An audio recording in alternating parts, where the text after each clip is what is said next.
7 things a home buyer should know before buying a home in the country. So you and your family are thinking about moving to the country away from the hustle and bustle of the big city of Ottawa. Well, here are 7 things you should know before buying a home in the country. Stay with me to the end and learn about some of the things you may not have thought about and avoid any surprises. Also, I have an important bonus tip about buying a property with acreage that many people may not consider.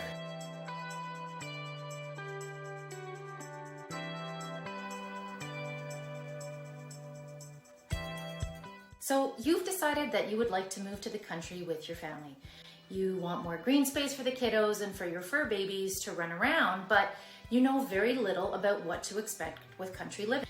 I'm here to share with you 7 things that you should know before moving to the country. Number 1, and to me the most important, is internet. It's our lifeline, and we saw this during COVID, didn't we? With many of us working from home and still are for the children's schooling or for college, you name it.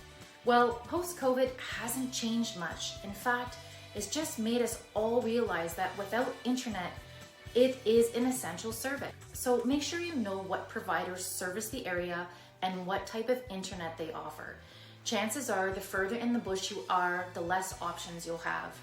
Number 2, utilities. For example, natural gas isn't available in many rural areas, and often propane is the only gas option, or maybe even a forced air electric furnace. Both options generally are more expensive than natural gas, so it's not uncommon for country living to cost you more for heating and cooling. Number 3, water. Unlike city water, the water for a country home will likely have a well, and it's important to find out what type of well the home has, whether it's a drilled well or shallow well. Generally, this can determine the quality of the water, and if not treated with a proper system, it can affect appliances, clothes, and yes, ladies, our hair. Of more importance, however, you'll need to have potable water, meaning it needs to be safe to drink. This is important not only for your well-being, but also too because it's not unusual for your lender to require a passing report be provided to them before they approve lending. Number 4, insurance. More than likely, your home insurance premium will be higher with country living. Why? Well, some of the things your insurance provider will look at is the distance to a fire hall, fire hydrant accessibility, and type of heating. Some types of heating, like oil heat, can carry more liability than others. Number 5, transportation.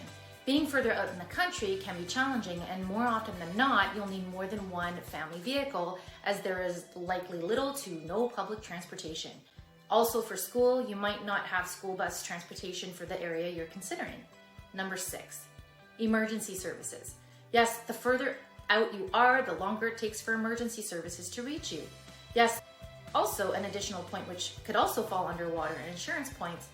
If there are no fire hydrants around and you have a house fire, some municipalities, especially in rural areas, can send you a hefty bill. I know of at least one of my clients who was surprised to be given a bill for well over $20,000 after his home caught fire because there was no fire hydrant, so they had to bring in water delivery trucks.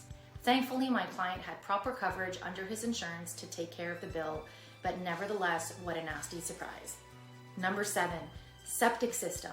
Unlike city living where waste is flushed into a public system and treated at a large treatment plant, a septic system for a country home is not really complex, but there are some very important do's and don'ts that you need to know so that your system is working optimally and has a long life.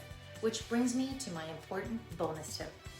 Especially if you're looking at a country home with acreage, make sure you research if the home has floodplain, landslide, wetland, or managed forest designations. This is important not only because it can affect your insurance costs considerably, but it could affect the usability of your land, and it may even affect lending and resale.